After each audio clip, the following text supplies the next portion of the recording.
com o pensamento em Jesus Cristo, o bom pastor de toda a humanidade, as minhas saudações muito fraternais, os meus votos de paz e bem-estar para todos. E queria dizer-vos da minha muita satisfação por nos encontrarmos todos neste ato, em que teremos por orador o nosso confrade e amigo, professor Raul Teixeira. É um emérito divulgador da doutrina espírita, um pregador, digamos que total, porque ele prega os valores nobres e elevados da doutrina espírita com a sua palavra sábia, eloquente, agradável, mas prega também com os seus atos, com a sua conduta, com a sua própria vida.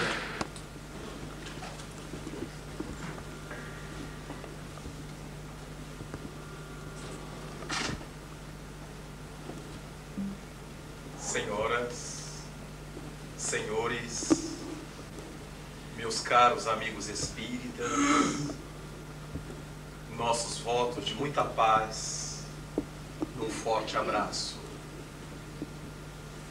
O notável Buda teve a oportunidade de, quando muito jovem, observar da sua casa nobre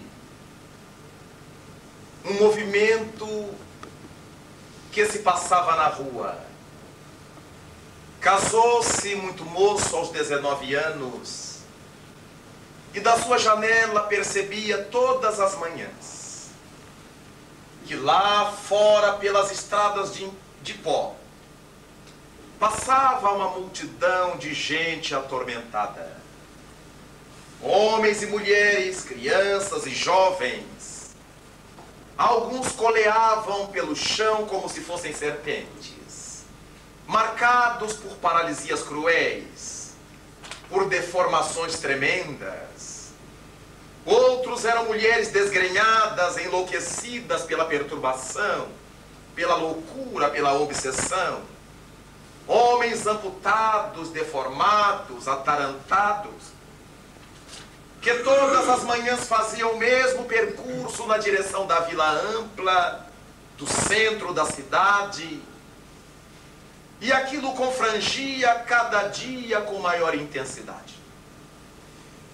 Os dias se passaram, os meses, os anos, e o jovem Siddhartha Gautama alimentava no íntimo o desejo de um dia poder ouvir de perto aquelas gentes, auscultar-lhes os problemas, atender aquele povo de alguma sorte. E logo que lhe foi possível, fez a proposta à esposa e ao velho pai, já que ficara órfão de mãe logo que nascera 7 dias depois, dizem as tradições.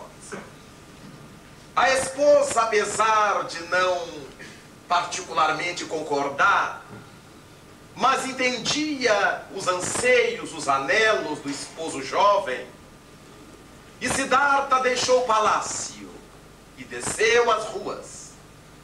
Foi às estradas para ouvir aquela gente sofredora.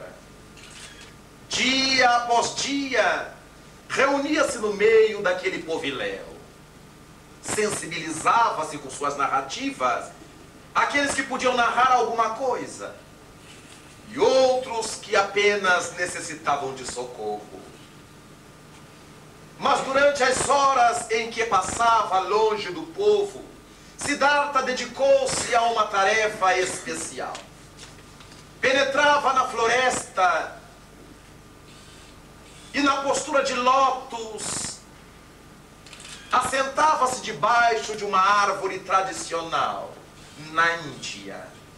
Chamava-se árvore Bodhya, também conhecida como árvore Bo, a árvore da sabedoria, diziam, a árvore do conhecimento.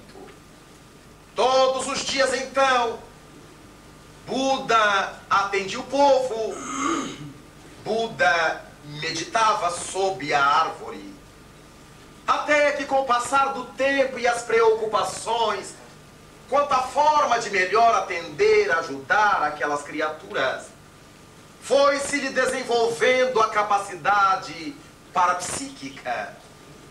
Disse-ia que as suas antenas psíquicas se abriram para o cosmos. Siddhartha agora conseguia compreender toda aquela legislação que ele aprendera desde criança na Gurdwara, onde os pensadores, os gurus, se encontravam e ele era levado pelas mãos de seu pai ou de outras pessoas adultas para o diálogo com o famoso guru. Agora ele compreendia o sentido de certas expressões da sua crença. Dentre elas, era o karma, que sempre ouvira falar. Parecia que entendera, mas agora, com a eclosão dos poderes mentais, Siddhartha Gautama penetrou a essência daquele enunciado. O karma, entendia ele, era a expressão sânscrita da lei de causa e efeito. Todas as vezes que queriam falar da causa e do efeito, se referiam ao karma. Naturalmente, era uma postura diferente daquela que encontramos hoje em nossas sociedades, quando costumamos enunciar o karma apenas para dizer de coisas desagradáveis, dolorosas. Se alguém está sobre o leito, dizemos que karma difícil. Se alguém atravessa uma enfermidade ou um drama qualquer, esse é o karma de fulano, de Beltrano. No entanto, para as origens do termo, karma não significaria apenas sofrimento, dores, dificuldades, mas todas as consequências dos nossos atos estariam sendo colocadas na faixa, na chave do karma. Quando alguém sofre, é seu karma. Existe uma causa para isto.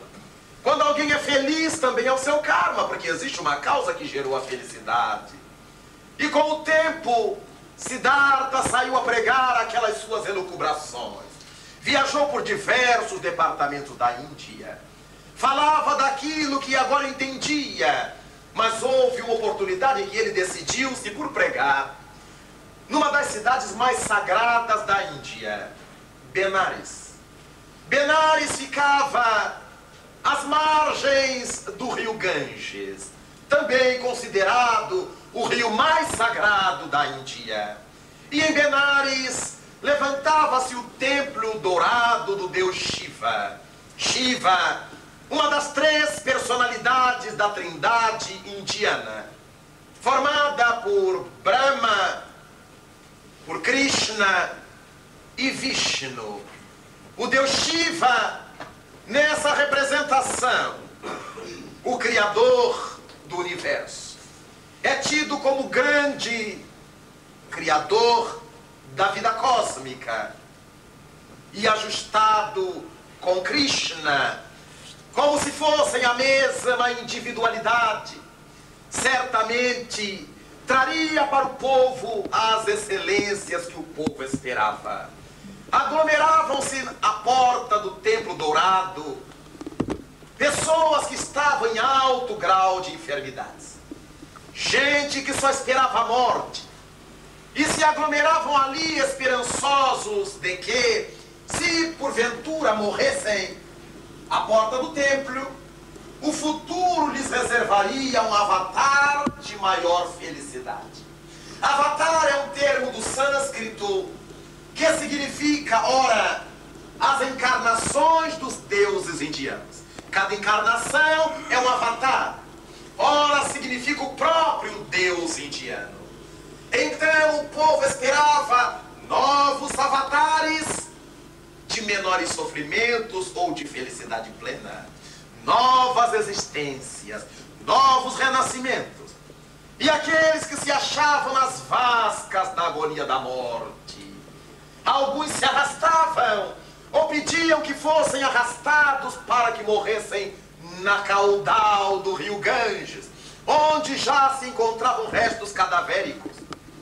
Imaginavam que se morressem naquelas águas já poluídas por tantos mortos, por tantos restos mortais, eles também conseguiriam futuro de maior felicidade, avatares, sem sombra de dúvidas, mais eloquentes. Assim era a crença do povo de Benares e de todas as regiões fronteiriças que se aglomerava às portas do templo dourado de Shiva.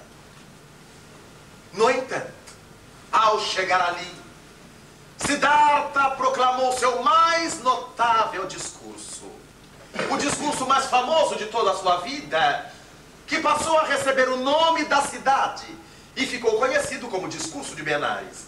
E nesse Discurso de Benares, o Buda apresentava 4 verdades. Sim, o Buda. Porque depois da meditação debaixo da árvore Bo, Siddhartha passou a ser conhecido como o Buda, o iluminado. Buda fazendo alusão à árvore Bodhya, aquele que havia conquistado essa emancipação psíquica graças à meditação sob a copa da árvore Bodhya, ou árvore Bo. Então ele passou a ser chamado o Buda, o iluminado. Mas outros também agora o chamavam o Tathagata, aquele que veio da luz, devido à lucidez, à coerência dos seus argumentos. O tempo marcha e Siddhartha, agora o Buda, sai de Benares depois de anunciar ali as 4 verdades. A primeira delas, dizia o Buda: a dor existe, ninguém a pode negar. Todas as pessoas da Terra conhecem a dor, conhecem o sofrimento. Não há quem nunca deixe de experimentar na Terra a dor. Quem nunca sofreu no próprio corpo, deve tê-la sentido na alma, o sofrimento moral. Quem nunca sofreu na própria pele, deve ter sofrido na pele de um ser querido enfermo, de um amigo doente, de um ser amado que sofre desesperadamente qualquer coisa. Quem nunca sofreu ontem e nem está sofrendo hoje, sem dúvida sofrerá amanhã. Quem não sofreu ontem pode estar sofrendo hoje. Mas não há dúvidas, dizia ele, de que ninguém na Terra escapa do sofrimento. Sofrimentos morais, corporais, sociais, emocionais, todos os tipos de conflitos que a alma pode viver, que o corpo pode filtrar. Mas, além dessa primeira verdade, que era a existência imponente da dor, a segunda verdade era que toda dor tem uma causa. Ninguém pode admitir que está sofrendo sem uma razão. Se essa razão não está visível, ela se acha oculta debaixo dos véus do pretérito. Mas há que existir uma razão para qualquer tipo de sofrimento. Primeira verdade, a existência do sofrimento ou da dor. A segunda verdade, a causalidade do sofrimento. E para isso o Buda se encaminhava para a terceira verdade. Já que a dor existe e que tem uma causa, a terceira verdade se constituía na necessidade de se destruir a causa da dor. É importante destruir-se a causa dos padecimentos. Se o karma era a lei de causa e efeito, para que os efeitos fossem bons, era importante mudar a causa. A causa também teria que ser aprovável pela consciência. E a quarta verdade: uma vez que a dor existe, que tem uma causa que precisa ser destroçada, qual é o maior e melhor caminho para destruir-se a causa dos sofrimentos?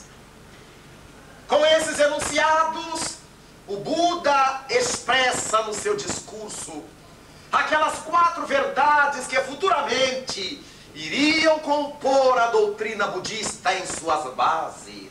Ele viaja de Benares para várias outras regiões indianas, pregando a mesma coisa e chamando o povo a observar melhor o seu estilo de vida na Terra, e propõe que era importante as pessoas se darem conta da necessidade de destruir o sofrimento, para que alguém pudesse então sair do karma negativo,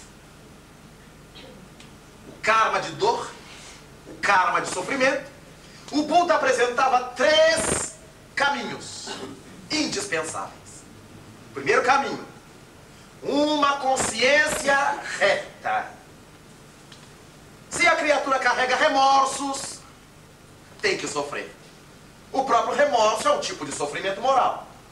Era preciso então limpar a consciência, poder se olhar para trás sem guardar tormentas. Então a consciência limpa era o primeiro preceito do Buda, para que se pudesse sair da contextura negativa do karma, ou do karma de expressão negativa, o karma de sofrimento. O segundo caminho, Buda apresentava-o dizendo da importância de se levar no peito um coração capaz de amar. Depois da consciência reta, era importante um coração amante, um coração capaz de se envolver, um coração capaz de se doar. Ninguém que seja frio escapará do sofrimento. Ninguém que seja indiferente deixará de sofrer. Então, para que alguém consiga deixar de sofrer, primeiro, uma consciência sem remorsos, um coração que ame. E o terceiro caminho, para que se pudesse sair do sofrimento, mãos que trabalhem. 3 itens: uma consciência reta, um coração que ame e mãos que trabalhem no bem. Se a criatura conseguisse realizar essa tríade, o Buda afirmava que elas sairiam do sofrimento, do karma negativo. E a partir daí, a vida da Índia tomaria um outro sentido. E o Buda avançaria mesmo depois de sua morte, de boca a ouvido, de quebrada em quebrada, de montanha a montanha, falando às multidões da importância de a criatura prestar atenção no seu estilo de vida interior. Avança então a tese budista para encontrar-nos no Ocidente, depois de muito tempo, com a presença marcante da mensagem de Yahshua ben Yosef, Jesus, o filho de José. Quase 7 séculos depois do Buda, aparecerá nas velhas terras da Judéia a mensagem notável de Jesus de Nazaré. E nessa sua mensagem, o homem de Nazaré estabelece a primazia do amor como a razão de todas as razões. Amai-vos uns aos outros tanto quanto vos tenho eu amado a vós. Os meus discípulos serão reconhecidos por muitos se amar. E reforça a tese budista da necessidade do amor para a felicidade. Mas também o homem de Nazaré proclama: meu pai trabalha incessantemente, e eu trabalho também. As mãos operosas no trabalho, a dedicação ao trabalho. Se Deus trabalha, se o Filho trabalha, é uma lei divina o trabalho, que o Buda apresentara como sendo o terceiro item, o terceiro caminho ou passo, para que a criatura possa fugir de uma contextura de karma negativo. Mas, afirmou o mestre de Nazaré, que o homem bom retira o bem do bom tesouro do seu coração, e o homem mau retira o mal do mau tesouro do seu coração. Que que de maneira alguma será o músculo cardíaco. O coração referido por Yahshua é o cerne, é a intimidade, é o íntimo de todos nós, donde promana o bem que fazemos, donde promana o mal que realizamos. Importante é que a consciência esteja reta. O importante é que nós possamos operar o bem e sacar do nosso tesouro íntimo as coisas positivas que já tenhamos aprendido a realizar. Mas a mensagem de Jesus de Nazaré foi quase toda centrada em benefício dos sofredores, atendendo às necessidades variadas do seu tempo.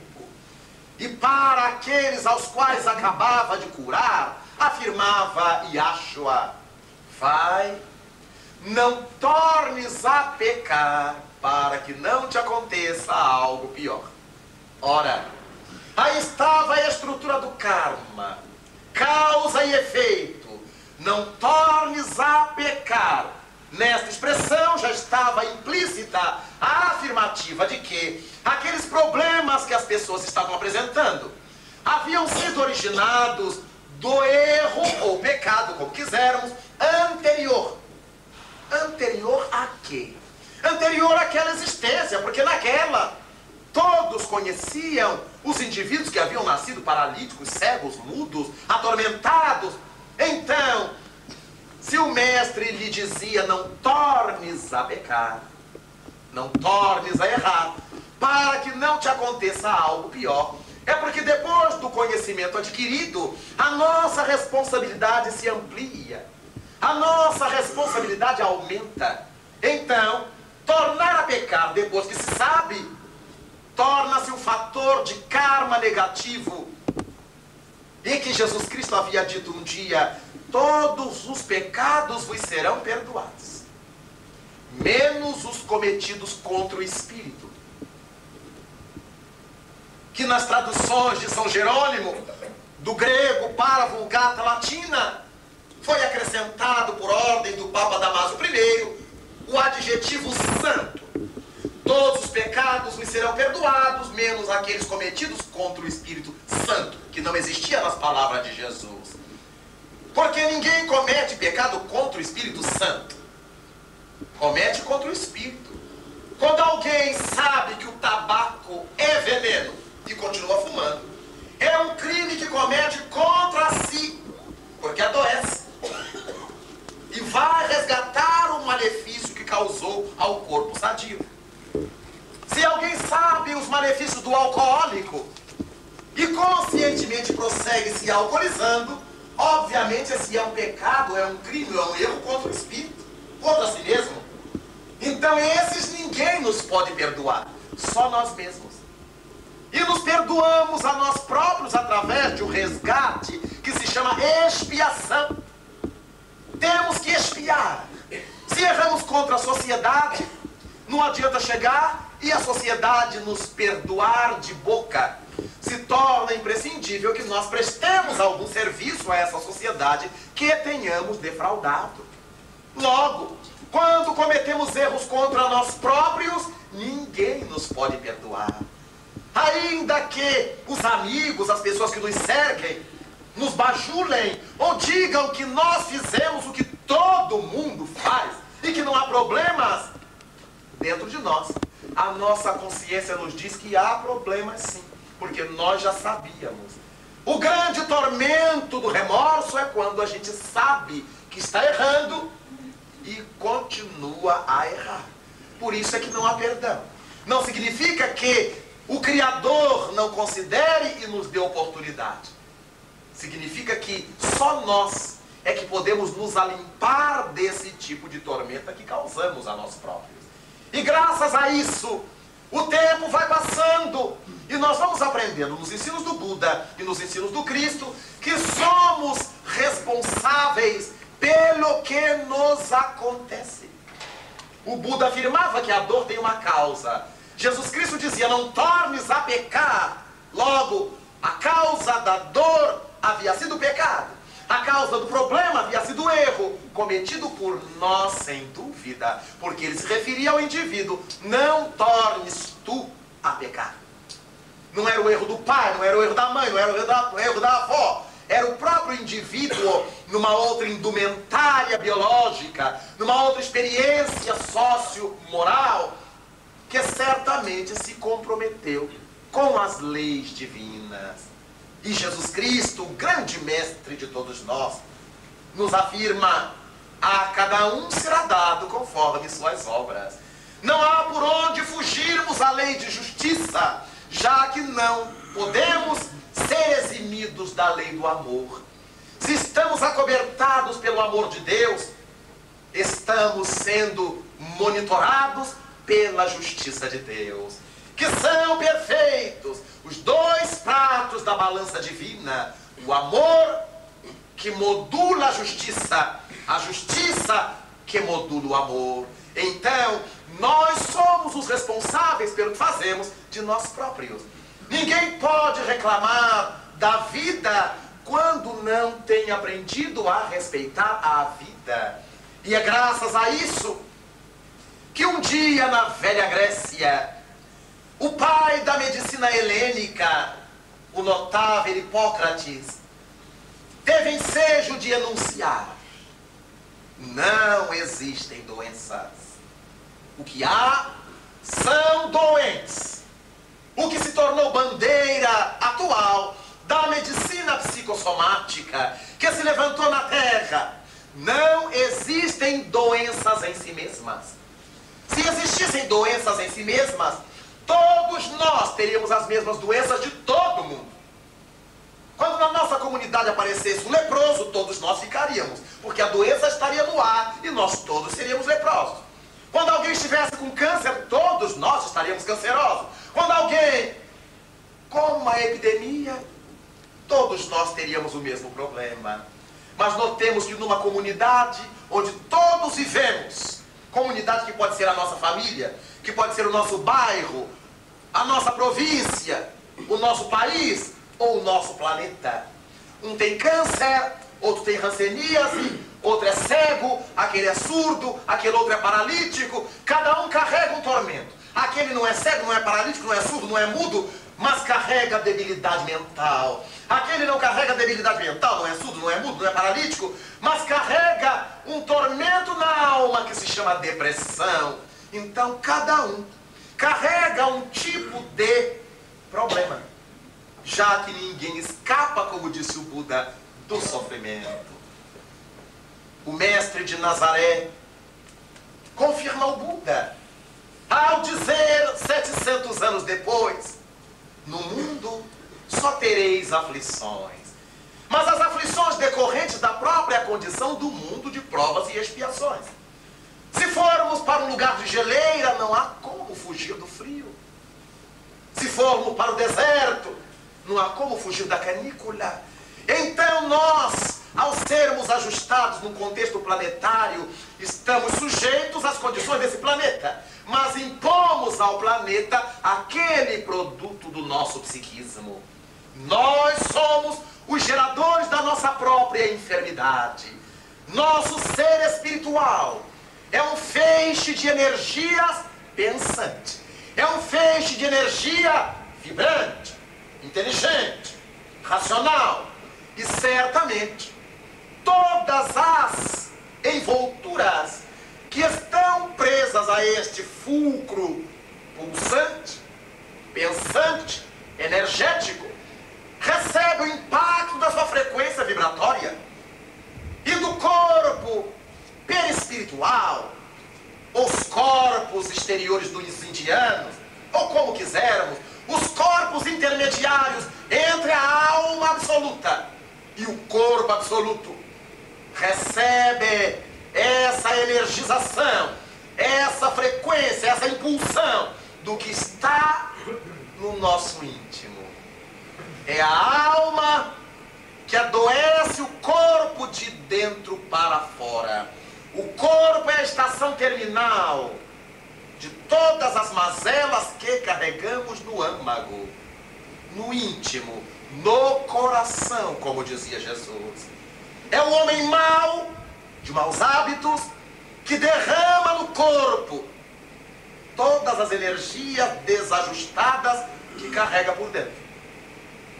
Daí, a doutrina espírita dizer que quando uma pessoa está sofrendo, está resgatando, está se limpando, não é uma proposta masoquista, é uma proposta coerente com os ensinos da luz, com os ensinos de Jesus Cristo, com os ensinos do Buda, porque nós sofremos a dor que está se mostrando na carne, mas ignorávamos que as origens, as nascentes, as bases dessa dor que explode no corpo estava nos atormentando a alma.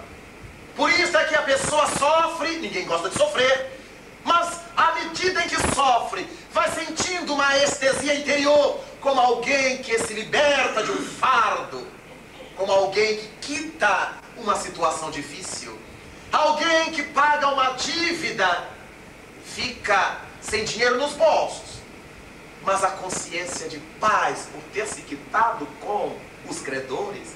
Então, em termos morais, passa-se o mesmo. Reclamamos, lastimamos, deblateramos quando estamos sofrendo, mas lá dentro de nós alguma coisa nos diz que isso é o melhor para nós no atual momento em que nós estamos. E a dor apenas nos visita quando nós não aprendemos a ouvir os apelos, os chamados do amor. Porque só um coração capaz de amar, dizia o Buda, pode fugir do sofrimento do karma negativo. Logo, todos nós que sofremos hoje porque ontem rejeitamos a proposta do amor, o orgulho, a vaidade, fazer justiça com as próprias mãos, usurpar daqueles socialmente mais carentes ou menos poderosos, ou sob nosso mando ou domínio. Tudo isso foi gerando em nossa consciência profunda necessidades kármicas de reajustamento.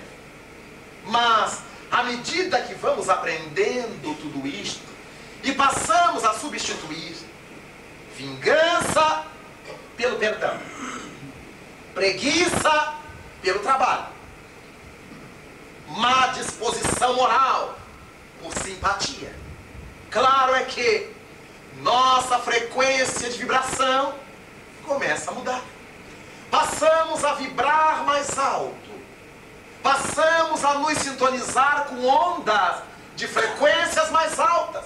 Então saímos das ondas onde se situam as patologias, saímos das ondas onde estão registradas as mazelas, as misérias de todos os teores, e passamos a vibrar numa frequência mais alta onde paira a saúde. É questão de gradação energética. Como, pisando o solo, somos compelidos a respirar o ar mais denso, mais pesado, e à medida que vamos nos afastando do solo, temos o ar mais rarefeito. Até as auroras, onde estão as camadas iônicas da atmosfera, também em termos morais, nós vamos nos sintonizando com frequências mais longas, ondas mais longas, mais barônticas, mais densificadas, quando somos pessoas banais, criaturas comuns. À medida em que vamos nos superando, vamos comungando com esferas mentais mais desenvolvidas. Por isso é que nós só temos uma saída para o nosso sofrimento: começarmos a nos amar, a nos respeitar. E foi proposta de Jesus Cristo: amai o vosso próximo como amais a vós mesmos. Fazei ao próximo o que gostaríeis que o próximo vos fizesse. Aí estão toda a lei e os profetas: amar a Deus acima de tudo e amar ao próximo como a vós mesmos. Dois itens onde estão toda a lei e tudo que os profetas haviam ensinado. Tudo resumido na lei do amor. Logo, vale a pena que cada um de nós que padece problemas, sejam de que ordem for, Paremos para pensar. Nessa proposta de Hipócrates e hoje da medicina psicossomática, não existem doenças, existem doentes. Se nós tomarmos 10 pessoas com câncer no mesmo órgão, cada câncer de cada um surgiu por uma razão específica. Se nós tomarmos 10 cardíacos, cada um se tornou cardíaco por uma razão específica. Se nós tomarmos 10 loucos, 10 parafrênicos, cada um enlouqueceu por uma razão diferente. Mas o tropismo do equívoco é sempre desequilibrar o órgão correspondente. Os que fazem mau uso da inteligência desarticulam as energias que alimentam o cérebro. Se numa existência não enlouquecerem, não se tornarem esquizofrênicos, oligofrênicos, neuróticos, estarão guardando para o porvir processos de anencefalias. Quando nascem crianças descerebradas, estarão guardando processos de macrocefalia, de crescimento anormal da caixa craniana, microcefalia, uma diminuição anormal da caixa craniana. Tudo vinculado à zona que ele fez perder por sua incúria. Se alguém hoje, por rebeldia, atira fogo sobre o corpo, certo é que essas marcas ficaram no psiquismo. Matamos o corpo, mas não matamos os problemas que eram da alma, que volta em novo corpo, carregando o fogo selvagem, carregando a hanseníase, carregando dermatite, dermatoses variadas e não curáveis, a curto prazo pelo menos. Aqueles que nos atiramos de grandes alturas para fugir aos compromissos, para fugir dos problemas que já tinham sido construções nossas. Certo que voltam à Terra com deficiências neurológicas, com tormentos, com fobias, que a medicina, que a psicologia aí estão para ajudar, para tranquilizar, para amenizar. Nós somos herdeiros de nós próprios. Ah, mas eu tenho essa doença porque meu pai era assim. Minha mãe é genético. Mas é genético por necessidade nossa. Nós, espíritos, somos independentes dos nossos pais, de nossas mães. E por que nascemos filhos deles? Porque nós temos afinidades tais e precisamos passar por aquele tipo de karma negativo, de expiação, e eles têm a condição de nos oferecer um corpo adequado. Não somos herdeiros morais, somos herdeiros biológicos, mas afinados moralmente.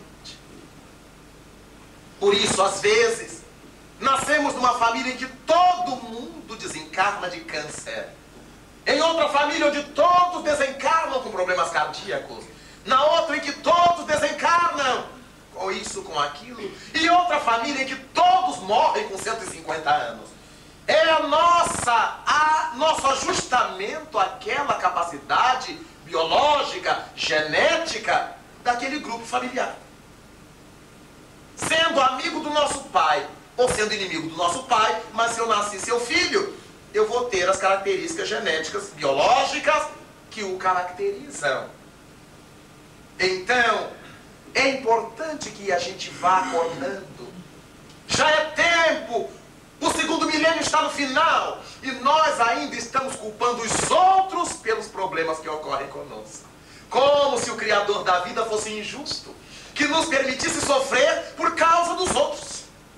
Ainda que alguém detone a máquina do nosso problema, nós apenas o sofremos porque merecemos. A cada um segundo suas obras. Uma única criatura no universo, que durante 1/1000 de segundo sofresse alguma coisa que não fez por merecer, já seria o suficiente para desbancar a concepção de um Deus perfeito que nós temos. Porque nesse 1/1000 de segundo ele foi imperfeito, permitindo que alguém sofresse o que não precisa, o que não deve, o que não merece. Daí então, as doenças são elaborações do nosso psiquismo atarantado, da nossa vontade desajustada, da nossa imaturidade. E à medida em que resolvamos nos corrigir, pouco a pouco, vamos encontrando sanidade, pouco a pouco. Vamos defrontando saúde, pouco a pouco. E o futuro da humanidade se caracterizará pela ausência de patologias. Os micróbios, os vírus, os bacilos são alimentados por essa energia barôntica que nós exalamos. Por essa energia venenosa que nós exalamos e não nos damos conta. Hoje, quando olhamos pelo mundo e vemos nos Estados Unidos da América do Norte a máquina do progresso industrial do mundo, pessoas morrendo a granel de tuberculose pulmonar. No Brasil, voltando a tuberculose pulmonar a ser uma epidemia, depois de tantas medicações, tantos progressos que fizeram no mundo inteiro a tuberculose ser uma gripe mais forte. Por que isto? Os níveis morais decaindo, as vigilâncias morais decaindo, e o bacilo de Koch encontrando novamente a nutrição para que sobreexista. Nesses tempos de alunissagem, de amartissagem, o vírus HIV desafiando o progresso tecnológico. Enquanto nós o alimentarmos, ele aí estará. Ouvimos as propagandas da televisão, dos jornais, das autoridades governamentais do mundo inteiro contra a SIDA, contra o HIV. Quais são as propagandas? Usem preservativos, usem camisinhas, mas nenhuma proposta eduque sua vida sexual. Nenhuma. Ainda são propostas materialistas. As criaturas usam preservativo, mas não se preservam moralmente. E o vírus HIV é nutrido pelo nosso psiquismo libertino, liberalizado. Quando a gente não faz, acha normalíssimo quem faça. Então começamos a entrar nesse mesmo contexto energético que permite a alimentação desses vírus que uns dizem foi criado no laboratório, outros afirmam vieram das Áfricas, outros, cada um alimenta em si o vírus para o que se predispõe, o bacillus, a bactéria para o que se predispõe. Cuidados deveremos ter para que não nos perturbemos mais nessa marcha. Porque enquanto o povo está admitindo que usando a famosa camisinha está resolvido, pode ser prostituto, meretriz, sexólatra do jeito que quiser, esquecemos que o vírus HIV é muito menor no seu tamanho do que as micras da malha, da borracha, do preservativo. Logo ele passa. Não é condição de isolamento perfeito. A única condição de isolamento perfeito é a mente. Quem vive a sexualidade com dignidade, com equilíbrio, quem respeita as forças genésicas, se vacina contra o vírus HIV. Madre Teresa de Calcutá atendeu a tuberculosos a vida quase inteira, a cancerosos, aidéticos. Suas irmãs religiosas atendem em 137 países do mundo. Nenhuma delas contraiu o vírus HIV, nem tuberculose.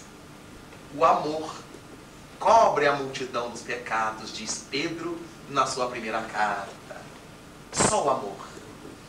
Não esse amor corpo, não esse amor troca genésica, mas esse amor doação, que também envolve a prática sexual respeitosa, que também envolve o lar, o tálamo conjugal, mas que nos endereça a mente para os altos cimos. Há 4 verdades, dizia Buda: a existência da dor, a causalidade da dor, a necessidade de se expungir essa causa. E qual o melhor caminho? Ele apontava: uma consciência reta, sem remorsos, um coração capaz de amar, que se doe, e mãos operosas no bem. Jesus Cristo nos dizia: amai a Deus acima de tudo, e amai ao próximo como a vós mesmos. Aí está toda a lei, aí estão todos os profetas.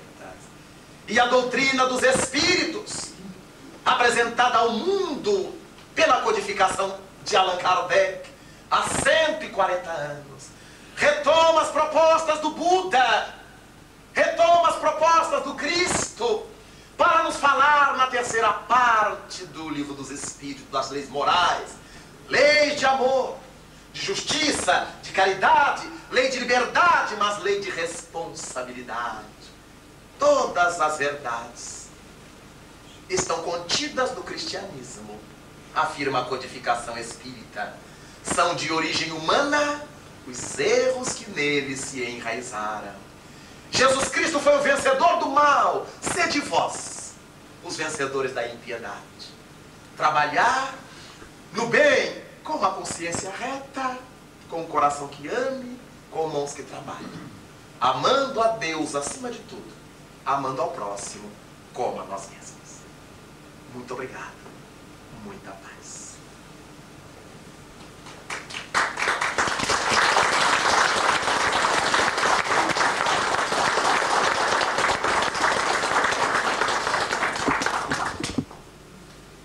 Vamos ter agora um debate orientado por um jornalista, deve ser do Jornal das Caldas.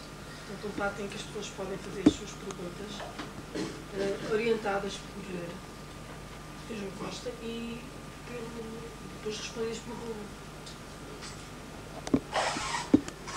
Boa noite, eu estou aqui na condição de convidado. O Jornal das Caldas foi convidado e é com prazer que mais uma vez estou nesta sala a ouvir o professor Raul Teixeira e cumprimento respeitosamente.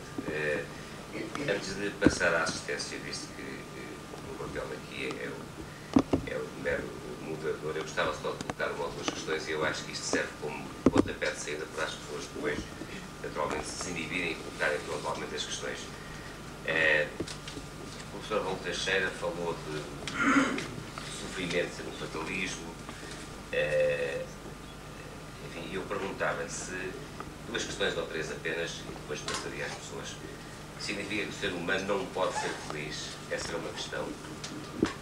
A outra questão é como é que pensa que se pode combater a causa do sofrimento físico sem ser através da medicina. Eu já aqui nesta sala vi, pelo menos um médico, não sei se ele também quer intervir neste debate, mas então ficávamos só pela minha parte, só estas duas questões. A primeira, do fatalismo, do ser humano não poder realmente ser feliz, não pelo menos tanto quanto desejava, e o segundo, como é que se pode combater as questões biológicas a não ser através da medicina. Muito obrigado. As questões são muito pertinentes e muito importantes. A primeira delas, responderemos dizendo que nós podemos ser felizes na Terra. A dor não é um fatalismo da lei divina. A dor é um fatalismo decorrente da nossa liberdade. Se nós agirmos bem, o fatalismo é a felicidade. Se nós agirmos de maneira incoerente com as leis do bem, o fatalismo será termos que nos reharmonizarmos com o bem. Porque a única lei do universo é o bem e não o mal. O mal é criação nossa. O mal é a arte da criança traquinas. Então, quando nós somos compelidos por essa lei natural a ter que acertar o passo, é o pai de uma criança traquinas que faz ela recolher os cacos daquilo que quebrou, vai limpar, vai reconstruir, vai repor no lugar. Isto não é um castigo em si, é um processo educacional. Quando um violão desafina, para ele voltar a emitir o som, nós temos que apertar suas cordas. E elas gemem. A partir daí, nós verificamos que nós podemos ser felizes na Terra até ao nível, até o limite que a Terra, sendo um planeta de provas e expiações, permite que a gente seja feliz. Se eu quiser a felicidade que a criança quer ter, eu não terei. A criança olha os céus à noite e diz ao seu pai que quer que ele busque aquela estrela para ela. E por mais que o pai queira convencer, a criança não entende os seus argumentos científicos, nem filosóficos, nem a lógica do bom senso. Ela chora, esperneia e esquece.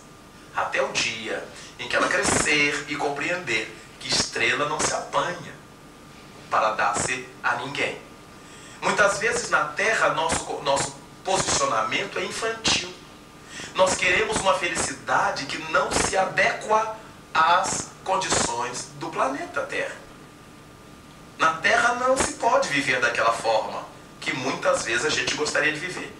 Todas as vezes que eu quero viver debaixo de um regime de exceção, em que eu sou especial e ninguém mais, eu me torno um facínora, porque eu começo a expoliar o direito do outro.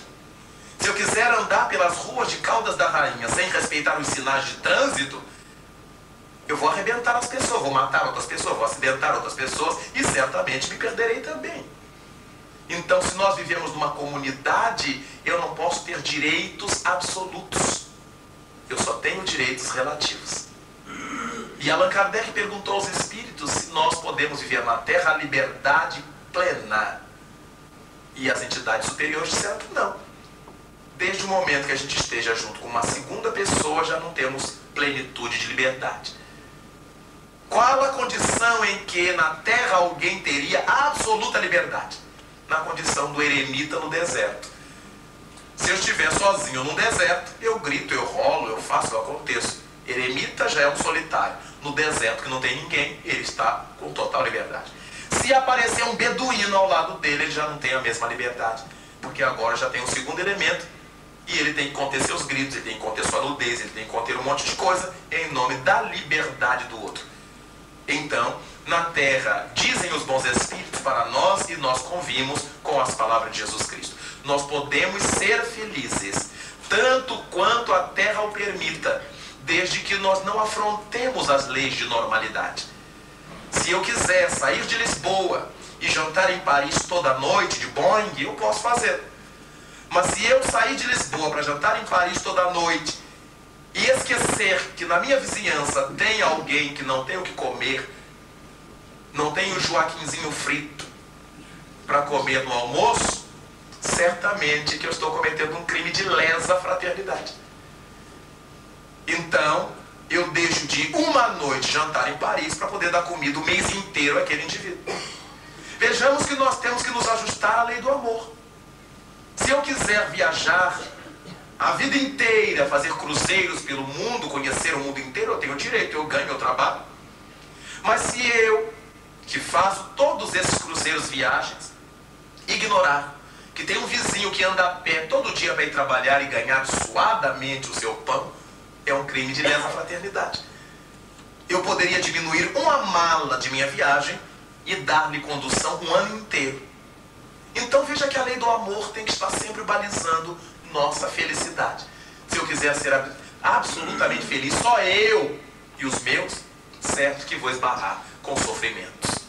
E no segundo item, se existem outros processos da gente curar-se, fora da medicina, eu gostaria de dar uma arrumada na minha cabeça quanto a isto. Quero dizer que se a gente estiver falando da medicina formal, existem outras maneiras.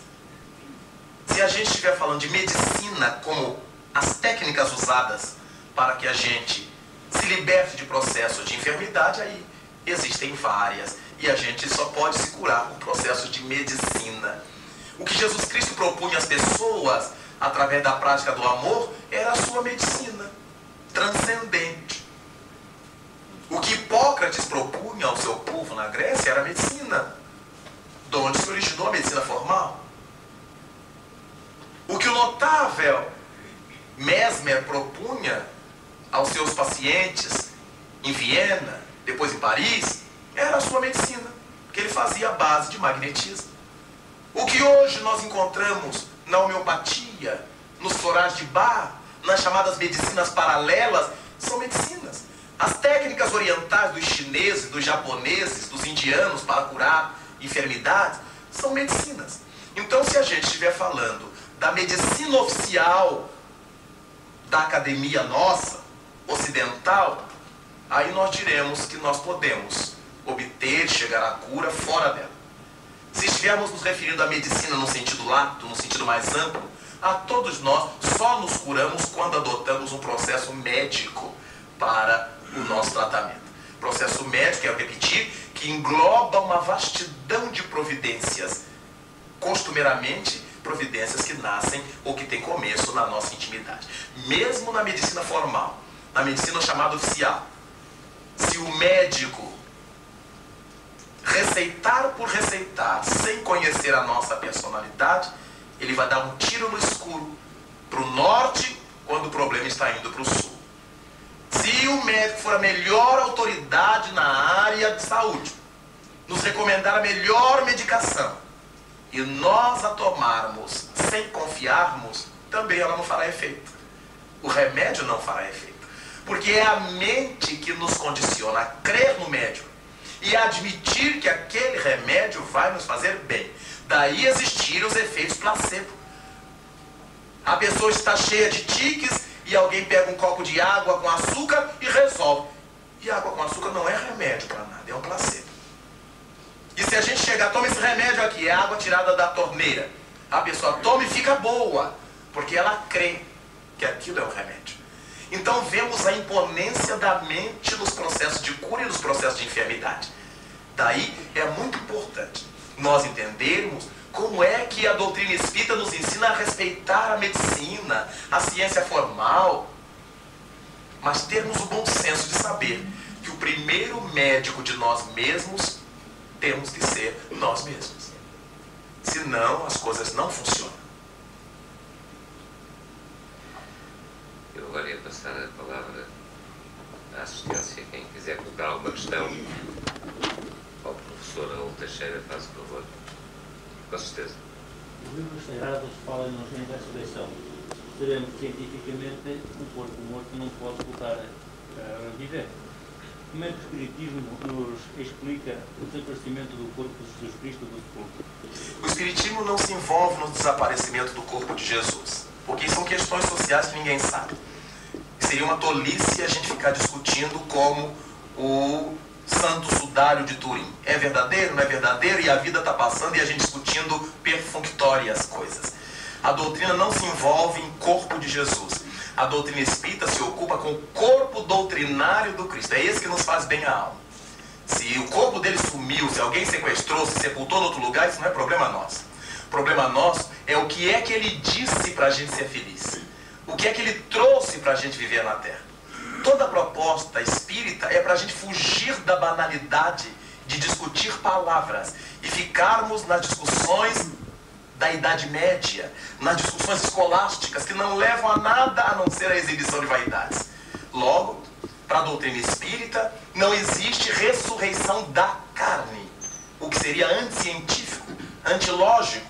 Para a doutrina espírita existe ressurreição na carne. O espírito que saiu de um corpo, ele ressurge, é ele que ressurge numa nova carne. Então os renascimentos para nós são tácitos, são importantes. E digamos de passagem que não foi invenção do Espiritismo. Quando Jesus Cristo nos assevera no Evangelho de São João, capítulo 3, versos 1 a 12, que aquele que não nascer de novo não verá o reino dos céus, aquele que não nascer da água e do Espírito, nós estamos entendendo aí renascimento biológico e renascimento moral. Por quê? Porque nascer da água é nascer do corpo, já que desde os mais remotos tempos da humanidade já havia essa crença de que a vida biológica começa na água, a vida orgânica começa na água. Com as pesquisas realizadas nos Estados Unidos nos anos 50, chegamos à conclusão científica de que a vida orgânica começa nas águas. Logo, Jesus Cristo foi perfeito ao falar que aquele que não nascer da água, nascer do corpo, aquele que não tiver o renascimento biológico. Mas ele aditou da água e do Espírito. O renascimento do Espírito é a renovação moral. É a nossa retorta interior, dentro da qual, ou a partir da qual, a gente vai galgando níveis melhores de vida. Já que estamos no corpo físico, vamos fazer o melhor uso desse corpo físico na nossa estada na Terra. De modo que a nossa versão espírita, a nossa interpretação espírita para esses ensinos de Jesus nos direciona para o entendimento de que não há ressurreição da carne, porque esse corpo decomposto vai formar outros corpos, vão formar corpos de animais que comem aqueles detritos, vão compor corpos de plantas que se nutrem desses insumos do solo e do subsolo, e depois um animal come essa planta, e depois um homem come esse animal ou essa planta, e o ciclo dos átomos e das moléculas vai se fazendo. Então a gente não pode imaginar que num belo dia Deus resolva desagregar todo o universo para compor um corpo, para a alma viver nesse mesmo corpo. É sem sentido se Ele, que é o dono do universo, pode nos dar um novo corpo. Então, para nós, espiritistas, a pluralidade das existências é uma realidade. Quando lemos o Evangelho de Mateus, lá pelo capítulo 18, diz Jesus Cristo ao ser indagado: se quereis saber, João Batista era o Elias que estava para vir. Ouçam aqueles que têm ouvidos de ouvir. Quem lê a Bíblia sabe que a Bíblia narra que Elias saiu da terra guindado numa carruagem de fogo, com corpo e tudo, diz a Bíblia, expressões bíblicas. Uma carruagem de fogo onde ele saiu da terra sem morrer, mas já era idoso, era o profeta de Jeová mais famoso. E Jesus Cristo e João Batista, quero dizer, era jovem, um ano mais velho que Jesus, pouco menos de um ano. Então não tinha sentido Jesus Cristo dizer que Elias era o mesmo João Batista no mesmo corpo. Não tinha sentido. Para que João Batista fosse o retorno de Elias, era Elias num novo corpo. Era Elias reencarnado. Não era o corpo de Elias que ressurgiu, até porque o corpo de Elias, segundo a crença bíblica, não morreu. Logo, estamos usando o mesmo discurso bíblico do Velho Testamento para reforçar a tese de que existe a ressurreição do Espírito na nova carne, e não a ressurreição da velha carne putrefata e diluída. Seria inconsistente, seria anticientífico.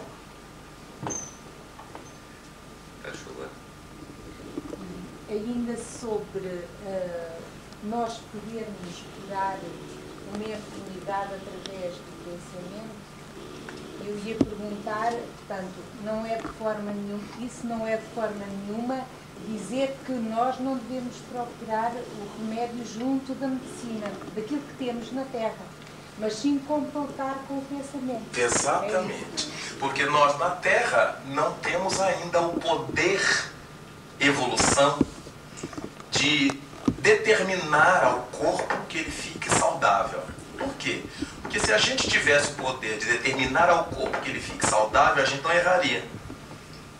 problema que atinge o corpo é o problema que nos afeta a alma, eu preciso de um reforço. Eu digo, não, eu quero levantar, não me dê a mão aqui. A medicina é essa mão que nos ajuda a erguer. A medicina é esse apoio que nos ajuda a reerguer-nos, a levantar-nos. Então, daí eu ter dito ainda há pouco que se o melhor médico nos receitar a melhor medicina e a gente não tomar ou não acreditar nela, ela não faz efeito. Se o pior médico, ou até um não médico, nos der um copo d'água e a gente crê que aquele copo d'água é remédio, a gente fica bom. Então, tudo isso tem uma relevância muito grande e o que a senhora diz é perfeitamente coerente. Gostava de pôr uma questão, se possível. Por favor. Dr. Raul Teixeira, na sua conferência sobre doenças e doentes, penso que se engloba falarmos um pouco de mediunidade.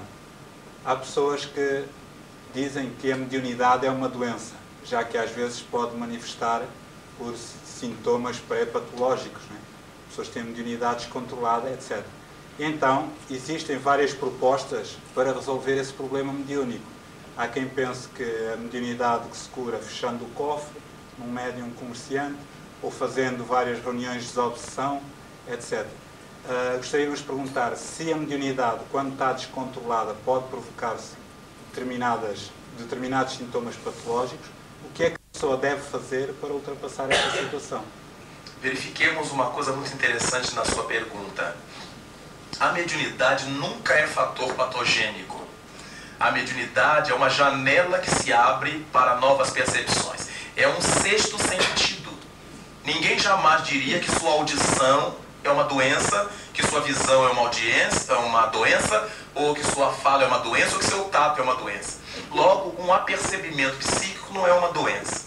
O que acontece é que é como um canal que se abre em nós para que nós passemos a captar o murmúrio das estrelas ou a gritaria do pântano. Se eu sou uma pessoa que tenho sensibilidade mediúnica e me devoto a uma vida digna, nobre, esse acordar da mediunidade não me adoece. Me chama a pensar em coisas que antes possivelmente eu não pensasse. Eu passo a sentir coisas que eu não sentia, fazer registros que eu não fazia. Isso me preocupa, isso me incomoda. Eu me sinto uma pessoa diferente e vou procurar quem pode me orientar. Mas se eu já sou uma criatura que carrego essas marcas patológicas, na hora que esses canais se abrem, é como alguém que tenha um nervo exposto e puxa o ar e dói o nervo. E bebe água gelada e dói o nervo exposto. Então, não é a água que faz mal, é o nervo que está exposto. Logo, é importante que a pessoa que ao eclodir a sua mediunidade ficou perturbada, não acredite que foi a mediunidade que a perturbou. Ela é uma pessoa de si mesmo desajustada e a mediunidade tirou esse véu que escondia, que cobria o desajustamento. É o nervo exposto. Agora ela começa a fazer registros. Antes ela não dava sinal da loucura, do problema, da tormenta, porque esses registros não eram feitos. Essa água gelada não lhe caía no nervo exposto. Agora ela começa a captar certas vibrações, certas energias que mexem naqueles flancos abertos, naquelas áreas sensíveis, naqueles tendões de Aquiles. Primeira providência de alguém que esteja assim será procurar uma instituição respeitável de espiritismo. Há muito aventureirismo em nome do espiritismo. Pessoas que cobram dinheiro, pessoas que cobram prestígio, pessoas que cobram presentes em nome do espiritismo. Pessoas que cobram trabalhos feitos, que pedem para comprar isso, sacrifício de animais. E isto é aventureirismo que não diz respeito ao espiritismo. Muita gente imagina que tudo que lida com espírito tem que ser espiritismo, o que é uma grande tolice, porque não é tudo que lida com números que é matemática.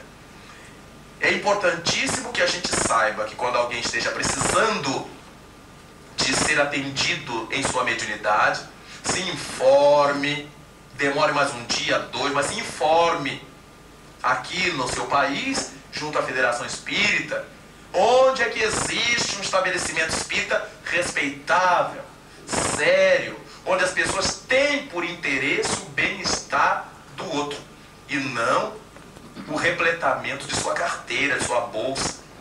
Temos que ter esses cuidados para que num mundo em reforma as pessoas não comprem gatos por lebre. Não é tudo que fala em espírito que é espiritismo, e não é tudo que fala em Deus que é bom. Muita gente hoje usa o nome de Deus para seus objetivos escusos. Como Deus não vem se defender, como Deus não constitui advogados, todo mundo continua ganhando e dominando, usando o nome de Deus. Temos que ter, às portas do século XXI, um pouco de bom senso. Mediunidade jamais foi doença. Mediunidade é uma faculdade a mais que todos nós temos em graus diferentes. Uns mais abertas, outros menos abertas. Um mais intensa, outro menos intensa. Mas todos nós temos apercebimentos de ordem mediúnica, quer a gente dê o nome que quiser. De modo que a mediunidade não é fator de doença e ninguém deverá estar procurando desenvolver a faculdade mediúnica para resolver problema de saúde. Embora, estando a mediunidade harmonizada, a gente adquire saúde interior, porque filtra direitinho essas energias, procura se sintonizar com mentes positivas e não com entidades patogênicas, com entidades doentes, com entidades perturbadas.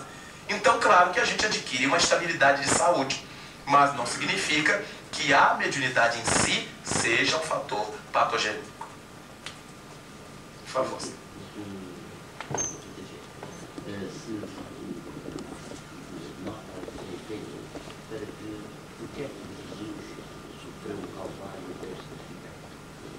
Uai, mas isso nós já encontramos desde os velhos profetas, que ele viria para deixar um exemplo à humanidade. O único caso que nós aprendemos na doutrina espírita de alguém que veio à Terra sofrer sem ter motivo, sem merecer, era aquele que nos veio ensinar. Então, se chegar um homem especial entre nós, uma pessoa especial, com a missão de nos orientar e que a gente sinta inveja dele, nossa primeira preocupação vai ser caluniá-lo. Inventar uma coisa por causa da inveja. É a nossa doença que atira a pedra nele. No caso de Jesus Cristo, diz-nos a doutrina espírita que ele é o maior espírito já surgido sobre a terra. O espírito que Deus mandou aos seres humanos para servir para nós de guia e modelo. Seu sofrimento não correspondia à expiação. Seu sofrimento era um demonstrativo do que se pode viver na Terra e o que se pode fazer ao viver aquelas coisas na Terra. Então, cada vez que a gente pensa em Jesus Cristo, dizemos que ele é hors concours. Não fazia parte dessa craveira comum, dessa craveira moral da qual nós fazemos parte. E quando ele supera todas as iniquidades humanas, todos os problemas humanos, é ele que volta para dizer-nos assim: eu venci o mundo, fazei o mesmo. Então, a proposta de Jesus Cristo é de nos ensinar como é que a gente atravessa. Não se vingou de ninguém que o agrediu, mas botou cada coisa no seu lugar. Na hora que o soldado esbofeteia no palácio de Caifás, ele não avança para esbofetear também, mas ele chama o soldado à repreensão. Se eu errei, diz ele, dá testemunho do erro. Diz onde foi que eu errei. Mas se eu não errei, por que tu me feres? Olha que drama moral. Uma pessoa agredir ao inocente, agora ela fica com aquela pergunta na cabeça: por que foi que eu esbofeteei esse homem? Então, né, o Pilatos afirma que não via nele erro algum. Mas, já que vocês querem, levem, não é? Lavou as mãos. Vejamos todos os defeitos humanos: a covardia, a indiferença, a frieza. Tudo isso que a gente se desespera quando atravessa, o mestre atravessou para nos mostrar como é que a gente vive a situação. Então, a dor de Jesus Cristo é mais entendida nesse campo da moral. A dor moral de de aqueles a quem ele veio amar eram os mesmos que o estavam excruciando. De modo que Jesus Cristo, de fato, atravessou esse labirinto de dores, mas não porque merecia sofrer, mas para dizer a nós, na condição de nosso mestre, como é que a gente deve sofrer. De modo que é muito importante esse tipo de associação para nossas reflexões. Muito obrigado. Pois não, senhora? Sim.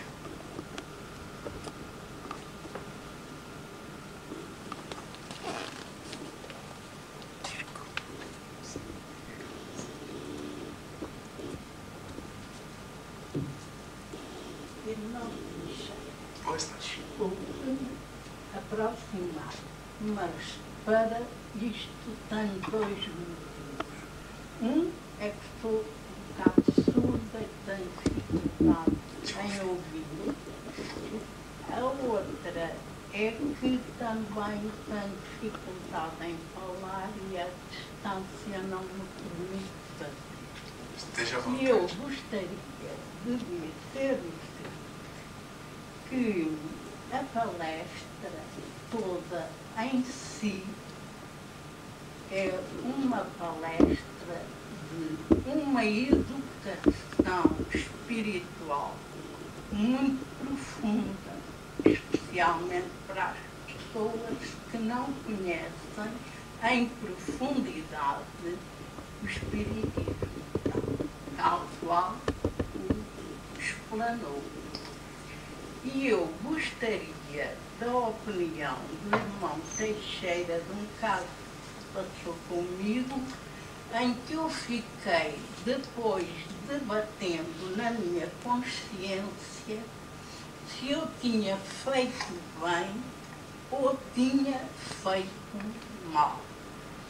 Porque de quando em quando aparece na minha cidade, eu estou de Santarém, uns rapazes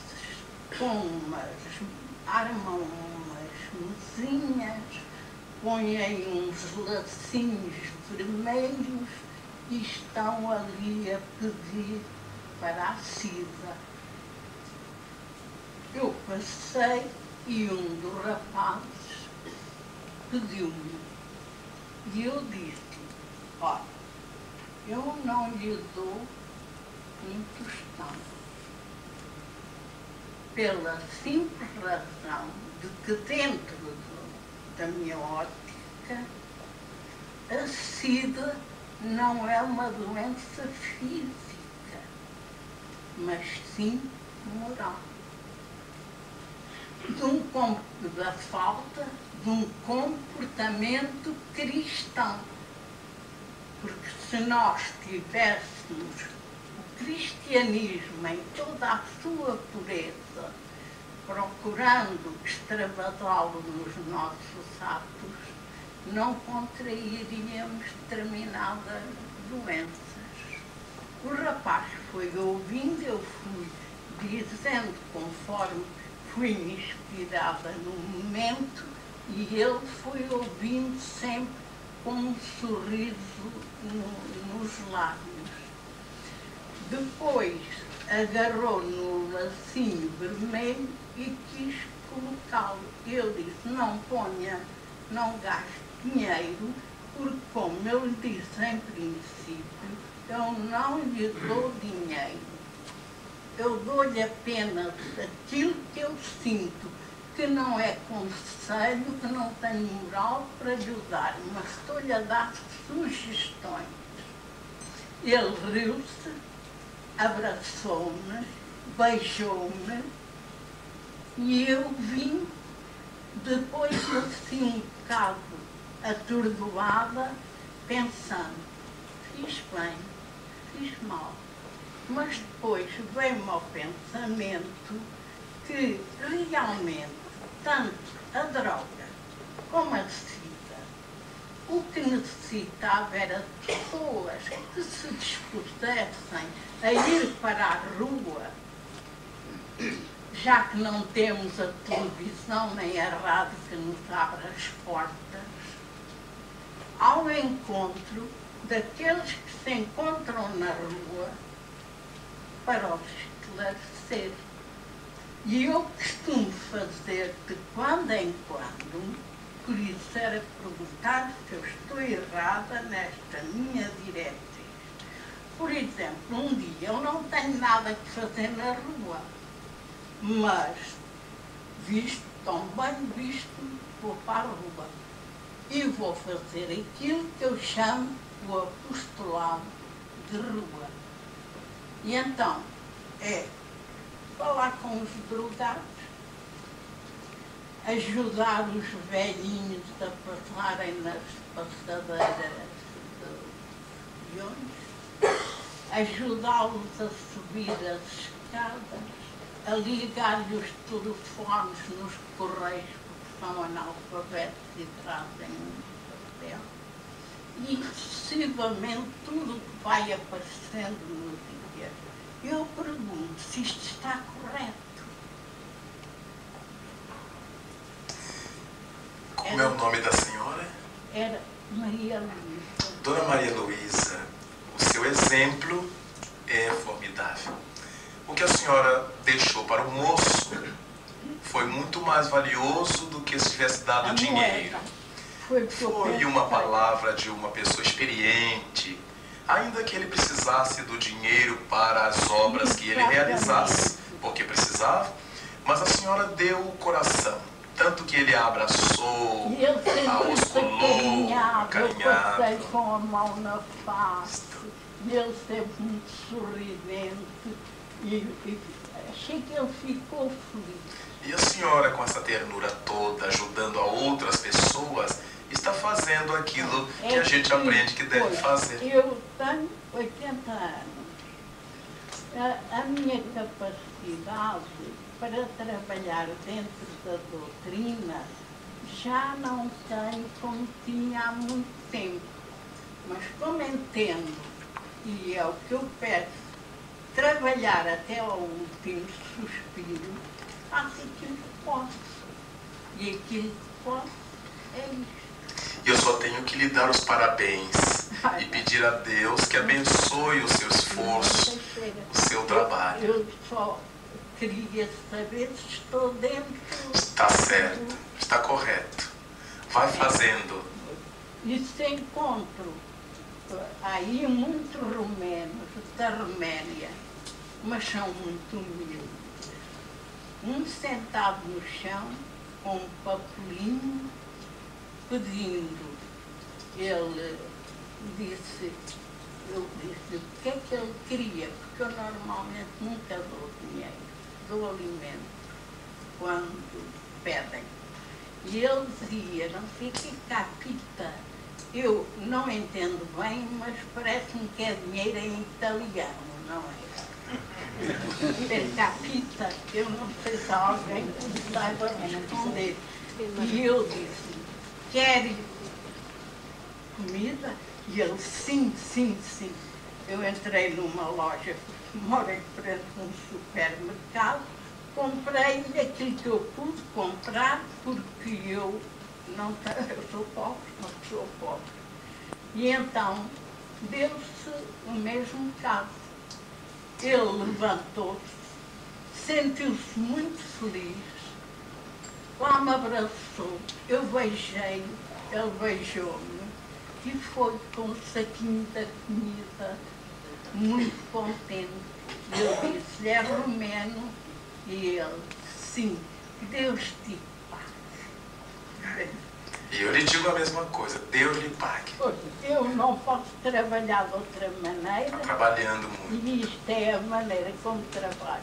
Vai fazendo. Alimentos, roupas, etc. Vai fazendo. Para outras coisas já não dou, porque o meu cérebro já não dá para concentrações, para nada dessas coisas. E então é um trabalho que não me faz não cansa a cabeça. Que estar concentrada. E acho que estou servindo no espiritismo. Faz muito bem. Maneira. Já que a senhora distribui tanta coisa com tanta gente, agora ore por mim, nos esqueça de mim. Irmão Teixeira, por amor de Deus, olha a única coisa que posso dar é um beijo. Muito obrigado. Deus o abençoe. Deus o abençoe e continue a mesma sementeira da amor. Eu sou mesmo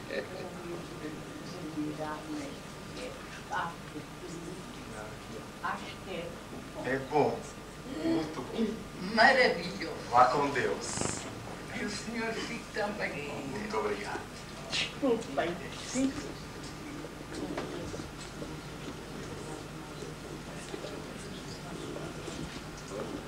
Quem ainda tiver disposição. Mas aí tem que ser a última pergunta. Vamos, tem 2 braços que ainda não fizeram. Então vamos ouvir as 2 e eu considero como se fosse uma. Por favor, o senhor, depois o outro senhor. Há bocado falou-se em mediunidade. Eu só gostava de saber. A mediunidade é uma faculdade orgânica ou do espírito? A faculdade é sempre do espírito, que se exterioriza através do corpo. Todas as vezes que um médium tem que demonstrar que ele é médium, ele precisa da organização física, neurológica. Então, se alguém vai escrever mediunicamente, tem que ter todo um controle do sistema motor, do plexo braquial, para que escreva sob a ação dos espíritos. Se alguém vai falar uma mensagem mediúnica, tem que usar todo o implemento do aparelho fonador para exteriorizar a mensagem que chega no psiquismo. Então, a mediunidade está enraizada no organismo. É uma faculdade com bases orgânicas, mas a captação é sempre espiritual, é sempre psíquica. É como se nós tivéssemos um violonista que, para demonstrar seu virtuosismo, precisasse de um bom violão. Se o violão estiver com cordas frouxas ou faltando cordas, por melhor que ele seja, não conseguirá exteriorizar isto através daquele instrumento pecável ou limitado. Então é importante que a gente entenda que a mediunidade é uma faculdade psíquica enraizada no organismo. Enquanto nós estamos na Terra, para exteriorizar a mediunidade, precisamos do corpo físico para isto. Por favor, senhor. Irmão, em referência à obra do espírito de Ramatiz, A Vida no Planeta Marte. Não sei se haverá aqui alguém que tenha já lido esse livro, mas eu li-o mais que uma vez e fiquei muito convencido do que o irmão narra era uma realidade. Mas os tempos vão mostrando que afinal não há vida no planeta Marte, como esse nosso irmão afirma na sua obra espiritual, A Vida no Planeta Marte. Depois destas pesquisas todas que se têm feito, provou-se que afinal não há vida no planeta Marte. Há ou não há, irmão, vida no planeta Marte? Se o senhor está acabando de me dizer que provou-se que não há, agora eu vou desmentir quem provou. Pronto, é isso que eu quero ouvir. Não, eu não sei dizer. E não existe nenhuma prova. Existe primeiro cheque. Primeira nave que pousou lá, não localizou o que a gente na Terra está chamando de vida. Não se pode dizer que não há vida lá. Se uma nave espacial pousasse na Terra, onde nós estamos, no Saara, ia dizer que não há vida, que é um areal a Terra. Se uma outra nave pousasse no Pacífico, no Oceano Pacífico, iria dizer que não há vida na Terra, que é um aguaceiro só. Se um outro pousasse na selva amazônica sem fim, ia dizer que na Terra só existe matos, árvores. E, no entanto, todos eles estariam dizendo uma grande verdade e uma grande mentira. Porque cada um estaria analisando segundo o seu ponto de vista, onde pousou, onde desceu. Agora, se chegasse em Lisboa, se chegasse em Rio de Janeiro, Nova York, eles iam dizer a Terra é um formigueiro de gente. De modo que a ciência a NASA, que tem comandado nos Estados Unidos essa pesquisa e no mundo, ainda não tem a palavra definitiva. Estão procurando, estão mandando as sondas, as espaçonaves, os ônibus, ainda não há palavra definitiva. Ninguém de nós que lidamos com ciência ainda afirma: isso está provado, isso está sendo checado. Então ainda vai demorar um pouquinho para a gente dizer se há ou se não há. Até lá é questão de crença. Se eu acredito que Deus não pode ter destinado só a Terra para a vida humana, eu creio que há vida em Marte, que há vida em Vênus, que há vida onde quer que seja. E outros podem dizer, mais céticos: eu não creio. É um direito. Nenhum de nós vai se engalfinhar, porque a ciência não disse a última palavra e a gente está apenas especulando. De modo que o senhor fique tranquilo. Se quiser aceitar o que diz o Espírito Ramatiz, é um direito seu. Se quiser deixar de quarentena, esperando o futuro, como propõe Allan Kardec, melhor ainda, porque nós não temos como dizer isto enquanto não houver uma prova provada da ciência. Por enquanto ainda não há nada provado. Tanto que nos Estados Unidos da América do Norte, depois de muito relutar contra a ideia de mundos habitados além da Terra, a NASA manda construir em vários pontos antenas com capacidades maravilhosas de captação de mensagens do cosmo exterior, fora da Terra. Então, já começam os cientistas a admitir a existência, ou a possibilidade de existência de vida para além do nosso sistema. O Dr. Fred Hoyle, na Inglaterra, que estuda biologia fora do nosso sistema, escreveu um livro que está traduzido ao português aqui em Portugal, chamado O Universo Inteligente. E nesse livro o Dr. Fred Hoyle afirma que ele com sua equipe chegaram à conclusão de que há vida orgânica fora do nosso sistema solar por causa das moléculas de cianotriacetileno, moléculas orgânicas que ele encontrou nos materiais vindos do cosmo com a sua equipe. De modo que estamos ouvindo uma palavra de um astrofísico, não é de um curioso, não é de um leigo, mas que também a proposta de que há vida orgânica, e ele não especifica em que nível. É da bactéria? É a vida orgânica da molécula? Não sabemos. Eles estão estudando. O que a gente prega na doutrina é questão de fé, é questão de crença. E questão de crença não se discute. Ou a gente aceita, ou a gente não aceita e espera com prova da ciência. Olha, eu posso confirmar uma coisa, que eu já li aquele livro, como li também um livro que é também da vida em Saturno, também muito mediunicamente, e eu acredito que noutros sistemas, outros mundos planetários têm vida, nem todos, mas muitos têm. Cada qual tem a sua evolução. As moradas divinas. Jesus Cristo disse: há muitas moradas na casa do meu Pai.